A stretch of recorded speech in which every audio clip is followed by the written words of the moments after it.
রমাদানে মাসিক হলে মা বোনেরা এই চারটি কাজ ভুলেও করবেন না। যদি করেন তাহলে সওয়াবের বিনিময়ে আপনার জন্য অনেক বেশি গুনাহ লেখা হয়ে যাবে। প্রথম নাম্বার কাজ হচ্ছে রমাদান মাসে দিনের বেলা আপনার স্বামীর সাথে শারীরিক সম্পর্ক করাকে আল্লাহ সুবহানাহু ওয়া তাআলা হারাম ঘোষণা করেছেন। আর যে সমস্ত নারীদের রমাদানে পিরিয়ড অথবা মেন্স হবে রাতের বেলাও তারা স্বামীর সাথে শারীরিক সম্পর্ক করতে পারবে না, আল্লাহ সুবহানাহু ওয়া তাআলা কঠিন ভাবে নিষেধ করে দিয়েছে। আল্লাহ সুবহানাহু ওয়া তাআলা বলছেন ইয়াসআলুনাকা আনিল মাহিদ কুল হুয়া আযান ফা'তাযিলুন নিসা ফিল মাহিদ ওয়া লা তাকরাবুহুন্না হাত্তা ইয়াতাতাহহারনা। সেই সূরাত আল আনফালে আল্লাহ সুবহানাহু ওয়া তাআলা বলছেন যেই সমস্ত নারীদের হায়েজ হয় তারা প্রচন্ড কষ্টের মধ্যে থাকে, ওই সময় ওয়া লা তাকরাবুহুন্না, যতক্ষণ পর্যন্ত না তারা পবিত্রতা অর্জন না করে ততক্ষণ পর্যন্ত তোমরা তাদের সাথে শারীরিক সম্পর্ক করতে পারবা না। কোরআনের স্পষ্ট আয়াত দিয়ে তা প্রমাণ আছে। সুতরাং রমাদান মাসে তো এমনিতেই দিনের বেলা শারীরিক সম্পর্ক করা সম্পূর্ণভাবে নিষেধ স্বামীর সাথে। আর যে সমস্ত নারীদের পিরিয়ড হবে মিন্স হবে রমাদান মাসে তারা রাতের বেলাও স্বামীর সাথে শারীরিক সম্পর্ক করতে পারবে না। দ্বিতীয় নাম্বার যে ভুল করা যাবে না, কোন নারী যদি মনে করে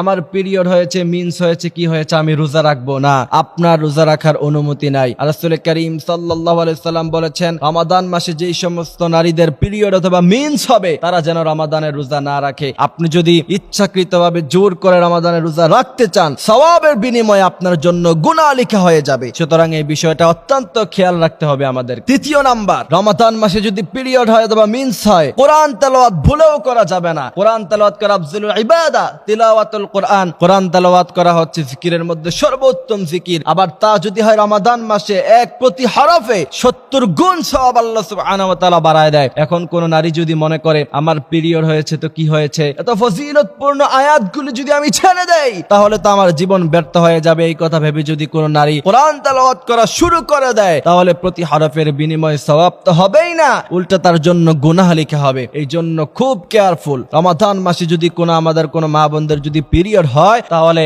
এই রমাদান মাসে আপনারা কোরআন তেলাওয়াত করতে পারবেন না। কিন্তু আপনার যে কোরআন তেলাওয়াতের প্রতি যে ভালোবাসা, ইসলাম এবং রোজার প্রতি যে ভালোবাসা, এই ভালোবাসা যদি থাকে তাহলে আল্লাহ সুবহানাহু ওয়া তাআলা কোরআন তেলাওয়াত না করলেও সেই পরিমাণ সওয়াব আল্লাহ আপনাকে প্রদান করে দিবে। ইসলামের মধ্যে রাসূল বলেছেন ইন্নামাল আ'মালু বিন্নিয়াত, সমস্ত আমল তার নিয়তের উপরে নির্ভর করে। আপনি নিয়ত করেছেন 1000 টাকা দান করবেন, যদি সামর্থ্যের কারণে নাও করতে পারেন তাও আল্লাহ সওয়াব প্রদান করে দিবে। এই জন্য আপনি নিয়ত করেছিলেন রমাদান মাসে কোরআন খতম দিবেন, আপনার মিন্সের সমস্যার কারণে আপনি সেটা পারেন নাই, তারপরেও আল্লাহ পাক কোরআন খতমের সওয়াব আপনাকে দিয়ে ভরপুর করে দিবে। সুবহানাল্লাহি ওয়া বিহামদিহি সুবহানাল্লাহিল আযীম। এরপরে চতুর্থ নাম্বার হচ্ছে নামাজ পড়া যাবে না। এখানে একটা বিষয় আমি আপনাদেরকে ক্লিয়ার করতে চাই, যে সমস্ত মা বোনদের মিন্স হবে পিরিয়ড হবে রমাদান